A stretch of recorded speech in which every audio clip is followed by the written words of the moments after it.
Hey fearsome friends. Life on the road can be scary, even if you're just driving along in the dark. But these stories will definitely cause you to shiver and make you extra cautious.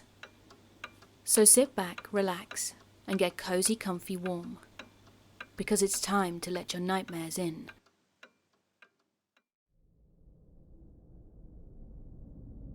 Back when I was in my 20s, I got my first motorbike.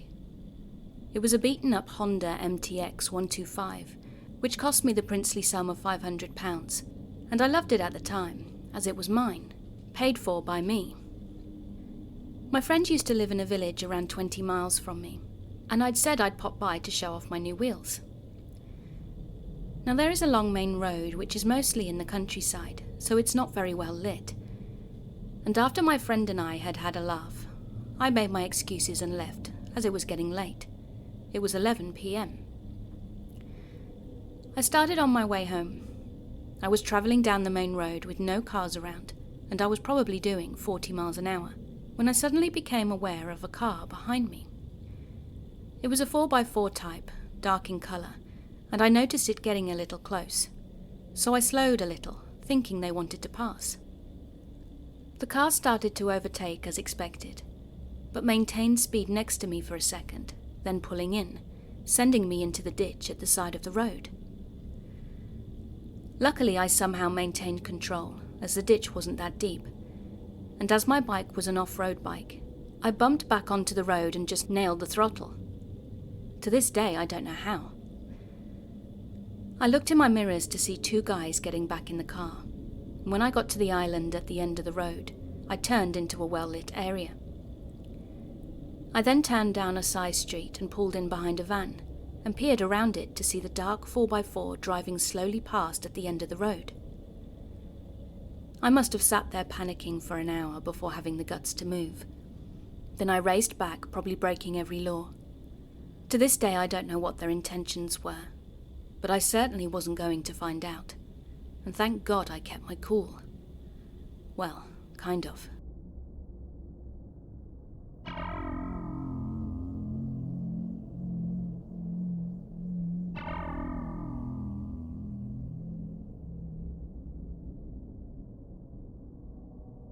So I used to live near an infamous road. It's a thin road with no street lines, has only a few houses at the end, and is lined with thick woods. There were no streetlights either, and we'd heard stories about ghosts being spotted in the woods, weird beasts, creepy vibes, and a penny thrown off a small bridge which would come back to you. One night, my boyfriend and I decided to drive down it in a small stick-shift car. The road has several pull-offs where you could park and sit, so we pulled off at the first one and took some footage of the woods. Nothing happened. We continued driving to the next pull-off, parked up again and shut off the car. We heard some rustling, but we both assumed it was an animal moving away from the sound of us parking. Then we sat for a few seconds in the dark of the woods, and just then we heard something like a rock hit the car. We then heard several pounding noises on the truck, and the roof of it, and at this point we decided to drive off. However, my boyfriend attempted to start the car, but to no avail. He tried several times before its eventual start, then put it in gear and stepped on the gas. But the car stood still. I was freaking out and told him to stop messing around, but he said he wasn't. Then the car, whilst in first gear and the gas depressed, began to be pulled backwards. Against all logic, the car was fighting to go forward against something that wasn't there. The tail lights lit up the forest behind us, and there was nothing. Suddenly the car miracle jumped forward and we drove away from the pull-off. And blown away by the experience we'd just had, we decided to find another pull-off, which in hindsight was a stupid idea. The one we'd found was before the bridge where pennies are thrown, so we toddled off to find the bridge and throw a penny. We heard it hit the small stream when we looked back at the car to swear we saw someone walk behind it. We rushed back to the car and there was no sign of anyone. This was the last straw, So we decided to get off the road ASAP, got in the car and sped off. But as we were driving, something small hit and chipped our windshield. But this time it didn't sound like a rock. It sounded like a penny. Whatever was on that road that night either wanted us gone or never to leave. But needless to say, we haven't gone back since.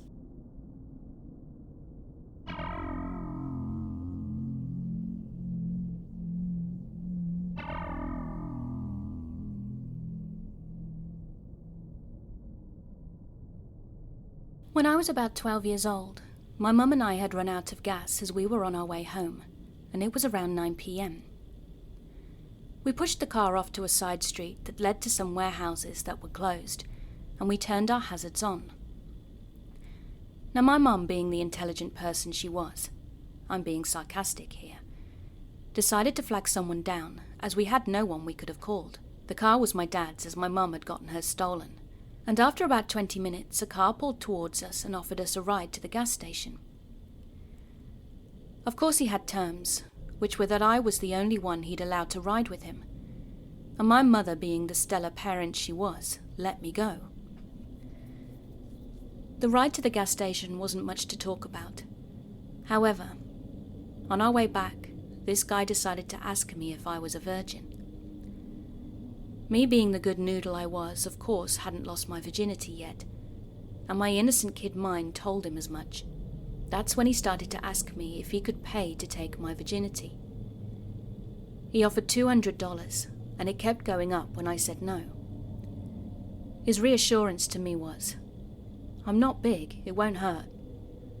Then he proceeded to grab my hand and put it on his genitals so I could feel how small he was, as if I knew why that mattered at the time. He then dropped me off safely without any other complications. Then fast forward to 2 weeks later, when I went to this small grocery store near my house, as I often do, and when I came outside, the man was standing out there waiting for me. I have no idea how he knew that was a store I went to, as I didn't even know the name to have possibly told him on the ride. He again asked me for my virginity, and I declined once again and rushed home. I never saw him again after that, thankfully, but he definitely could have been lurking in the background.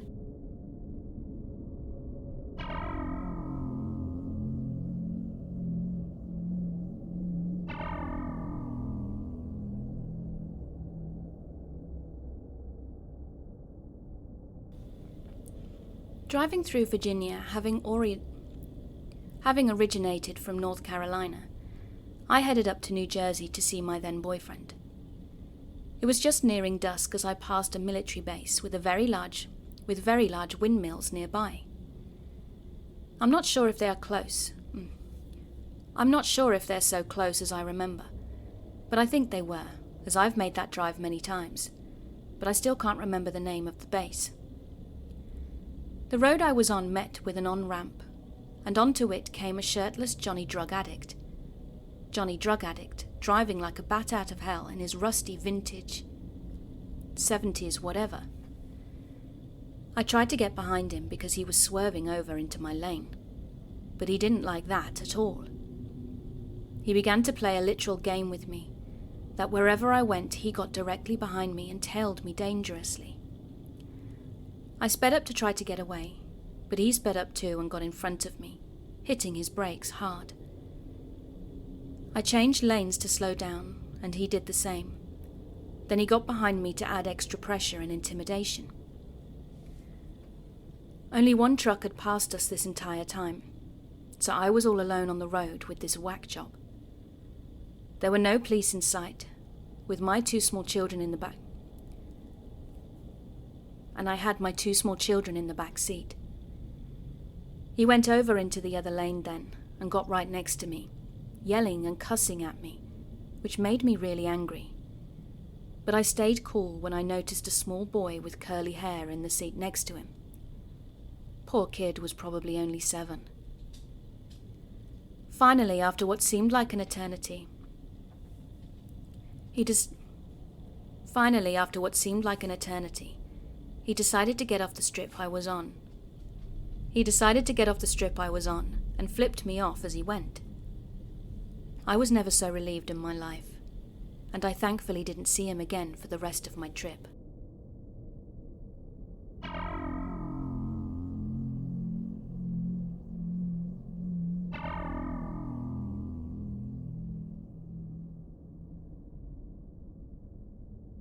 So let me start off by saying that I worked in mental health for about 16 years. And I'm impulsive and used to make really bad decisions. So this is most definitely not even among the top 10 creepiest encounters of my life. But that being said, it was still strange and scary at the time. I believe I was probably around 29 or so when this happened, and I worked the evening shift at the time. I would routinely grab fast food on my way home at night, because I often didn't have time to eat at work. So one night, I had grabbed a sandwich from a place and was happily eating it as I drove like the animal I was, and was about 10 minutes from home. For reference, I live in a rural part of the Midwest, and there are many little towns and villages connected by the country, where houses are pretty sparse. I was leaving the town where I'd grabbed food and entering the country area that sits between it and my own village. And as I was driving and pounding a burger, I happened to see a figure crouched down in the ditch across from a home that sits at the edge of town where the woods begin and the houses are more spread out. I thought to myself, what the hell is this guy trying to pull? And I quickly surmised that he was probably casing the house that he was across the road from. I turned my car around in a little pull-off down the road and decided I was going to call the cops and report it before anything happened, and I wanted to be able to offer them his exact location. So I sort of slowly drove back past this figure, whilst heading in the opposite direction. And as I got a better look this time, I saw it was a man dressed in dark clothing. And instead of looking like he was hiding in wait, it actually seemed like he was crouched and doubled over with his arms across his abdomen like he was in pain.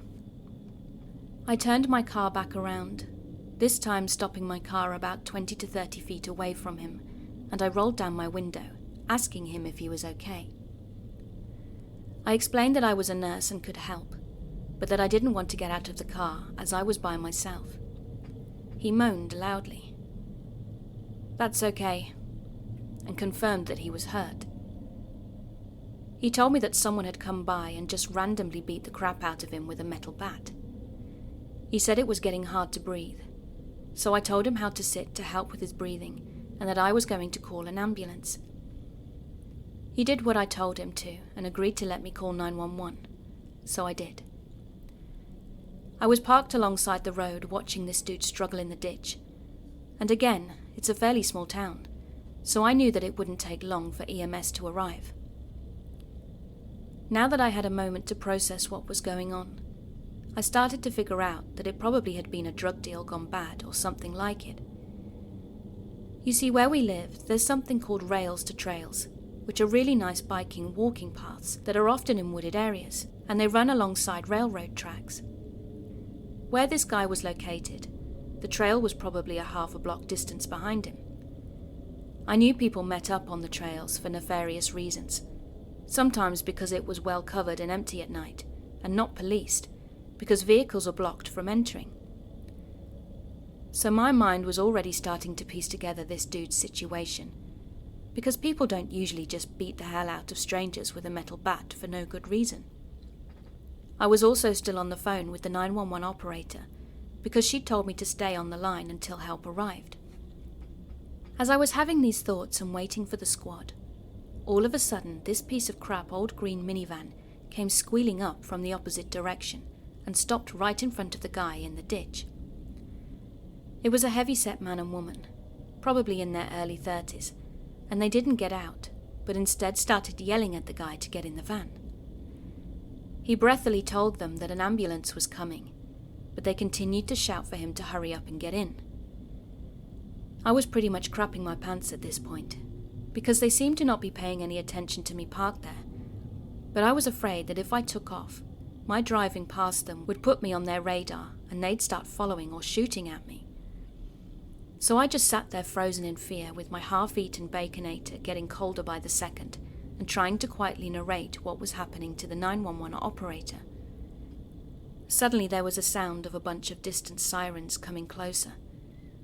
I heard them first and was incredibly relieved and grateful. And then the minivan people heard them as well, and quickly sped off like bats out of hell. An ambulance then and a bunch of cop cars showed up, and they got out and started to treat the man. All I wanted to do was drive away now. That Mini was no longer in my path. But the operator asked me to stay put. She asked for my name, birth date, and contact info. And after I gave it to her, I could literally hear all the same information I'd just given her coming across all the loud cop radios, which meant that Ditchman could hear it as well. Now, I'm not sure why, but that part is what scared me the most about the whole encounter. I already had PTSD at this point from other life occurrences, and I was convinced for a few days after this incident that the minivan drug dealers were going to hunt me down. I recognize now, though, that that doesn't make a lot of sense, but it's what my trauma brain was telling me at the time. So I had to sit there for probably another 5 to 10 minutes until a cop came to my window and told me that I could leave. I think they just needed to confirm that I had nothing to do with whatever had happened to the man before allowing me to go, and they must have figured out that I was just an unfortunate bystander with a late-night fast food problem, rather than a pissed-off metal bat-wielding dealer who was owed money. So yeah, that was a weird night. I never did finish my sandwich.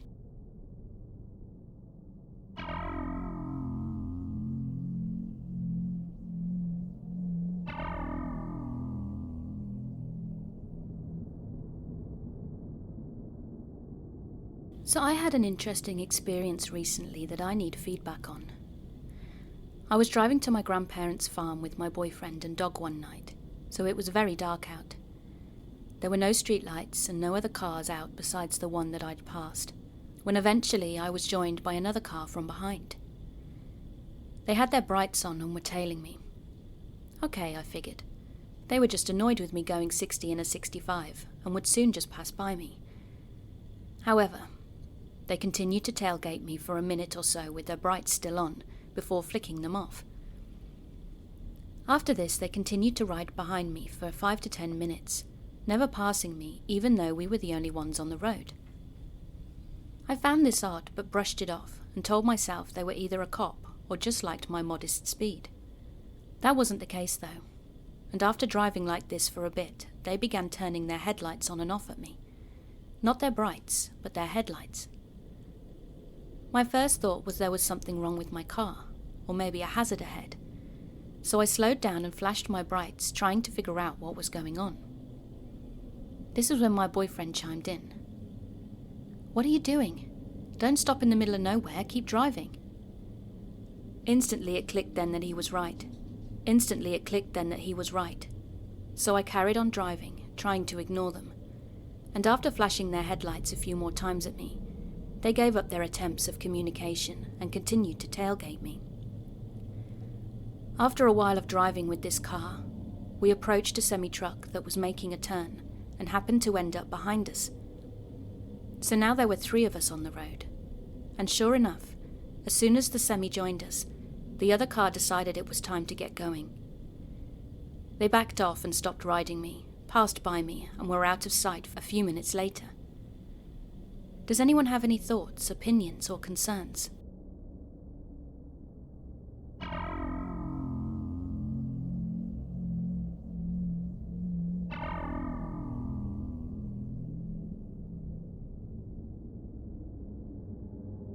This happened several months ago, and at the time I had recently lost my car due to a motor vehicle accident. So I walked for 30 minutes to the store, thinking I'd be able to beat the sunset back. But I was wrong. By the time I was done picking up my groceries, it was pitch black outside.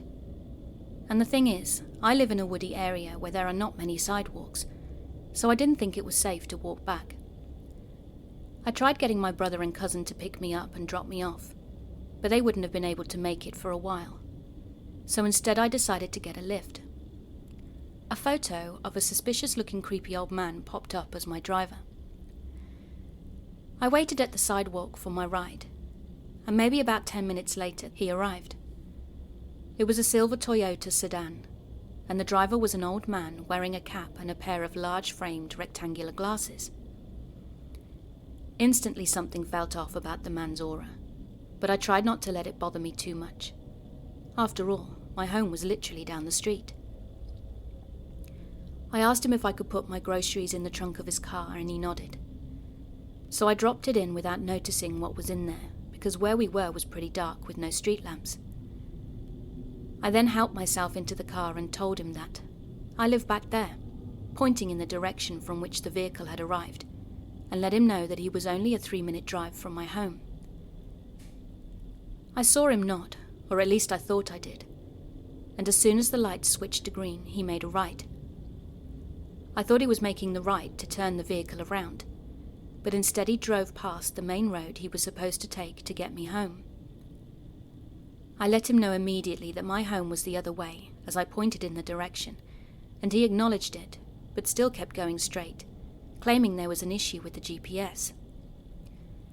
He started driving us in the complete opposite direction of my home, where the roads were completely empty, and I suddenly didn't feel safe. I had a terrible feeling in the pit of my stomach. In that moment of panic, I immediately reached for my phone to SOS, assuming the worst, but I stopped and told myself to calm down. "Make a U-turn," I tried to tell the driver as calmly as possible, as I didn't want him to hear the panic in my voice. He didn't respond, and my request to turn around was completely ignored. I couldn't keep calm any longer, so I finally yelled for him to make a right and turn around, and he reluctantly complied. Along the way back to the end of the road that took me to my home, it felt like the longest 3 minutes of my life. But just when I thought that I'd finally be home safe, the driver then suggested an alternate route, even though my home was a simple right turn, then another via the main road and very close by. I immediately felt that something was really wrong, as he slowed down next to a wooded, isolated path along the way, asking if I had ever been that way before, and that we could take this route instead. I froze, and again went into panic mode. But I forced myself to calm down, so as to not let it be known that I was suspicious of him. I raised my voice once more, telling him my home was the other way, whilst pointing towards the main road, which wasn't very far. He finally obliged after some reluctancy, and started driving back toward the main road again. The entire time on the way, my heart was racing and my palms were sweating. We finally arrived at my complex maybe 5 minutes later, and I spoke to him very nicely so that he didn't try something at the last minute, something that would put my life in further danger. I told him I'd be tipping him well for such a short drive, which would be $10, and I quickly hopped out of the car and bolted to the trunk to retrieve my groceries. As I grabbed my bags, I saw something I hadn't noticed before, because this time the street lamps surrounding my complex illuminated it. I froze, as in there was a rope, a mallet, and a bag filled with something. I was trembling with fear, and I ran up to my building fast, checking outside my window as soon as I got up to my apartment to make sure he wasn't still lurking and watching. And thankfully I never had to hear or see from the old man again. My guess was that he had some evil, twisted intentions from which I miraculously escaped, because for whatever reason, he decided to change his mind about it. To this day, I can only guess as to what he was planning to do. But judging by the items I found in the trunk, it's not something I would have wished to find out. I was so glad I trusted my instinct that day.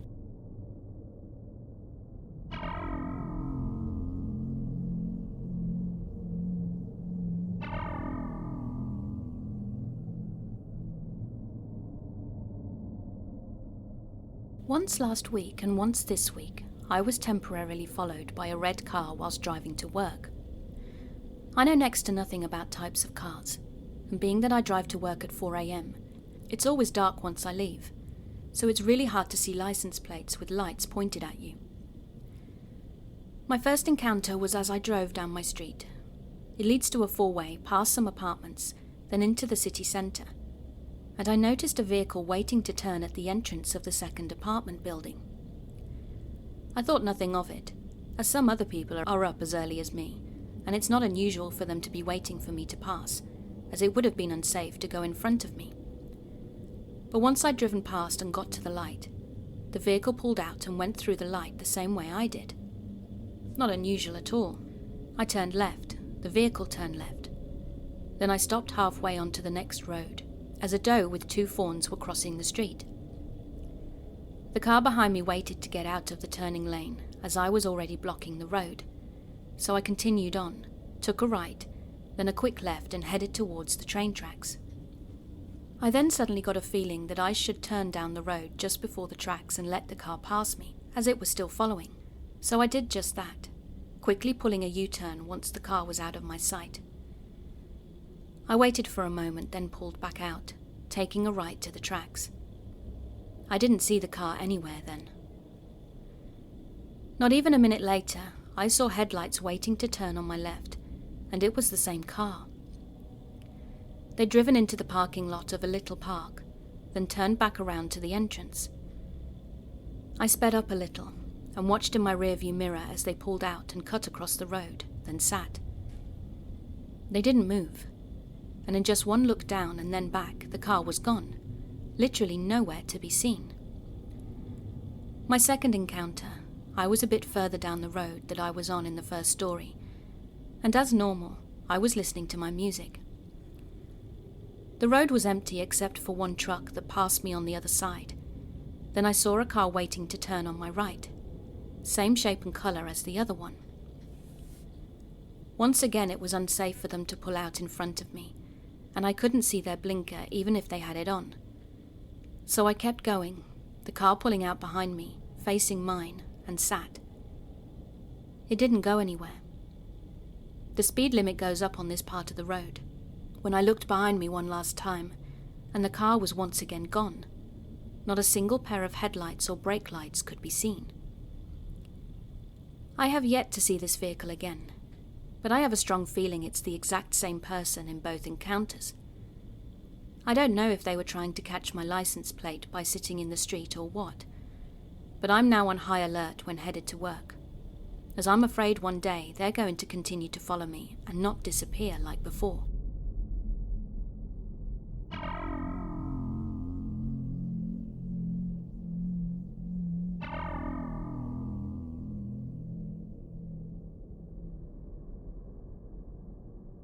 In my very hectic elderly care work, a couple of summers ago, I had one client on the other side of a high-speed railroad track.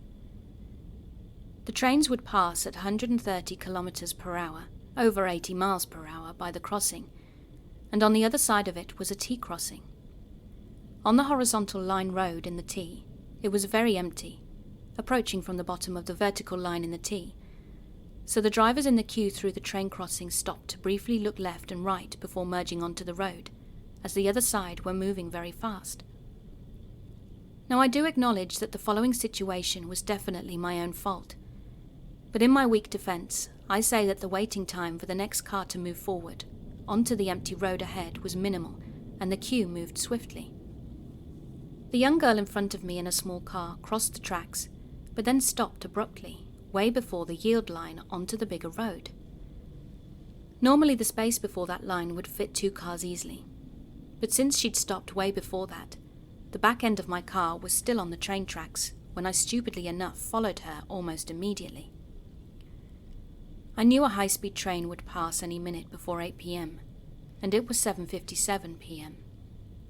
I could see her pulling up her phone, probably to consult Google for directions to either go left or right, and she was holding up the whole queue. I began to get scared, with my car still partially on the tracks, and I made a very rule-breaking swerve around her to the right, almost ending up in the ditch, just to get off the tracks. She hardly even noticed whilst on her phone, and I abruptly turned left in front of her. When I looked back in the rearview mirror after making the full left turn, I saw the train swish by, and Jesus. Also, I once again say this was my own fault for following the car flow, and not being prepared for her stopping way earlier than expected. But I was sweating bullets after that, realising I'd only barely gotten away.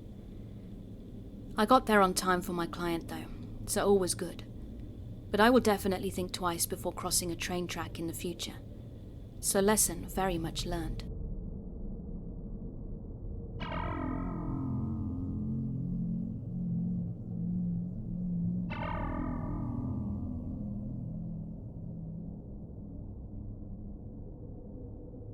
So I live in a county that was pretty rural up until the last 10 to 15 years, and the biggest town in our county is pretty crowded now. It's actually overcrowded and I hate it. So I moved from there to the countryside, and I like it here. Except it can be really creepy at night, because for miles and miles it's dark with no streetlights.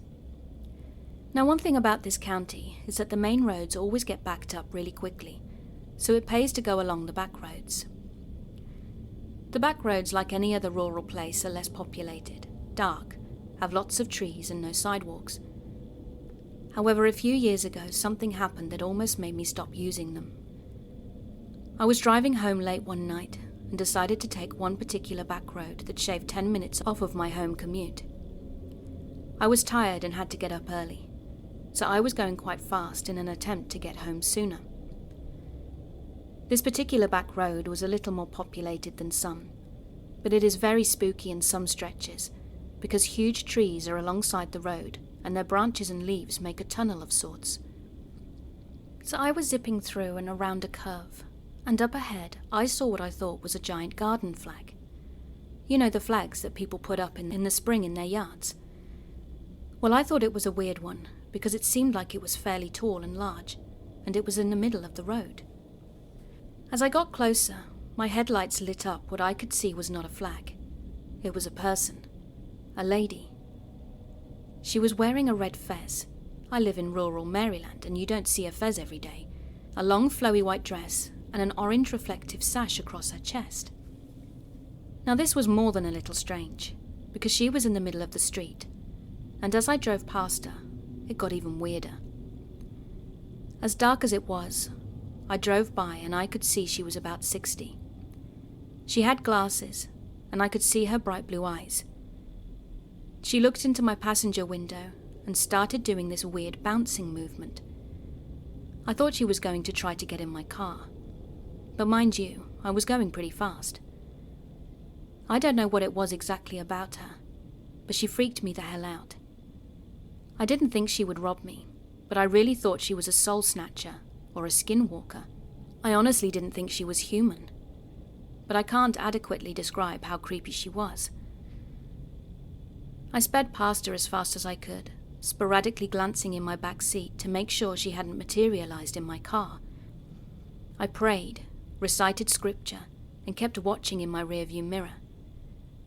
It was spring, so it was a little warm, but I felt bone-chillingly cold.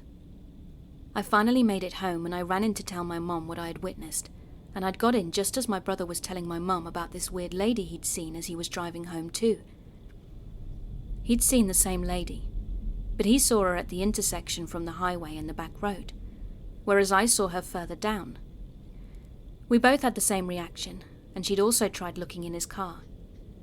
She was also bouncing around when he saw her, and he said there was a car in front of him that sped off so fast when they drove past her, and my brother was so freaked out that he won't travel down that road anymore, even during the day. Eventually I found out that the lady lives in the woods, and apparently at one time, her family lived on that road. Her father was ill, and she tried to take him to hospital, but he died on the way there, and she drove around with his body in her car for hours. I guess she has mental health issues, and I think she lost the house or got kicked out. I have friends that live off that street, so when I was talking about it, they knew exactly who it was.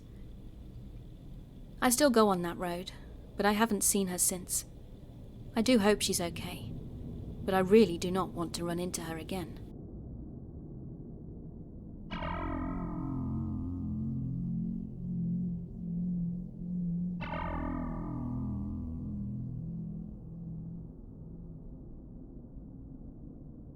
Around about 10 years ago, my kid and I were driving back to Alberta from Oregon after visiting family. As was tradition, we stopped for an early lunch at the last Burgerville for however many miles to circle the globe. After making it through the drive-through, my kid announced he needed to pee. I pulled around and parked in front of the doors next to a silver sedan, and if you turn right after entering a glass hallway, it takes you to the toilets. So I let him go alone because I could see him, and I needed to arrange some things in the car. Just then I noticed there was a middle-aged, rough-looking guy sitting in the sedan reading the paper. He noticed me and struck up a conversation, asking the usual, "Where are you going? Where are you coming from?" questions. Now I'm smart enough to be vague, but I did have foreign plates. Being polite, I asked him the same questions, and it turned out that he was just driving around, looking for work. He was a gravedigger, and looking to stay in the field, he said. Then he asked me to get in his car and help him read the ads. I demurred. Then he got out of his car and walked around to mine. He noticed my foreign plates and started asking me if there were grave digging jobs in my area. He was standing between the cars by the back doors, and I was leaning on my driver's side door. Thank God at this point my kid came dancing along the glass hallway and out of the Burgerville. He was being extra goofy for some reason, and I yelled, "Did you get all the poop out?" as he opened the door. The gravedigger went rigid and sped to his driver's side door and jumped in his car. I got the kid strapped in and took off, and luckily I always got lost getting back to the I-84 after stopping, and ended up taking a circular route back to the highway, hitting the merge lane and pushing the car to 90 miles an hour. I didn't stop then until I was running on fumes. This whole thing would have just been weird if it hadn't been for his reaction to seeing my kid. I have no doubt he was up to no good, and my goofy-ass kid saved me.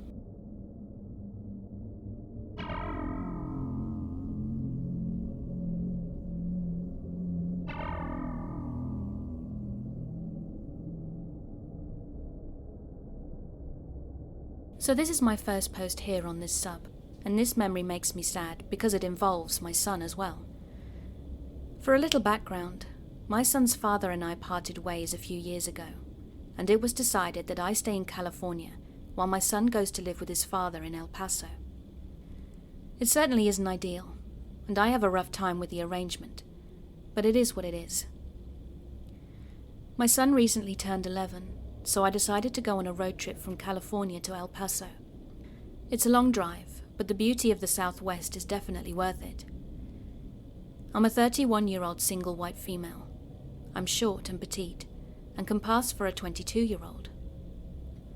One day as I was in El Paso, I left my hotel to go and drive over to see my son. And as I got into my car, a woman came running up and frantically told me her van wasn't running, asking for $10 for gas. I said no as I didn't have any cash on me, which I didn't.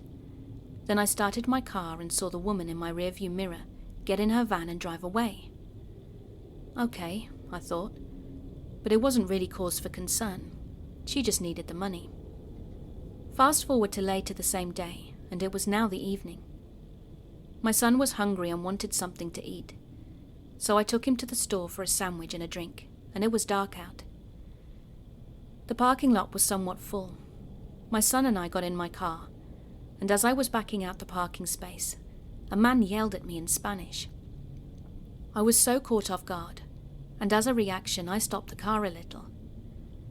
The man proceeded to speak to me in Spanish outside of the passenger window where my son was. The doors were locked and the windows were up. Then I quickly drove off, and the man seemed disappointed. Now my son understands and speaks Spanish, so I asked him what the man had said. My son told me that he'd heard him say that the ignition to his van, it was white, just what you think a kidnapped van to look like, wasn't working and he needed me to get out and help him. The thing is, as we were driving away from the store, he looked back and the man drove away. My son said, "Why did that man say his car didn't work when he just drove away?" I heard the unease in my son's voice, as he knows about stranger danger, but he has never experienced anything like that before. The thing is, that happened to me twice in one day, with the second time involving my son. The first one might have been nothing, but the second time was definitely not okay. It made me so sad.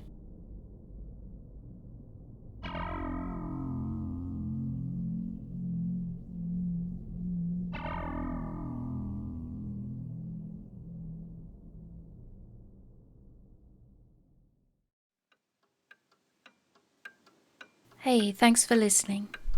I hope you enjoyed my video. And if you did, could you please give me virtual hugs by subscribing and clicking that notifications button. I also have a Patreon page and YouTube channel membership if you'd like to support me further. Thank you again for being here. Keep being creepy.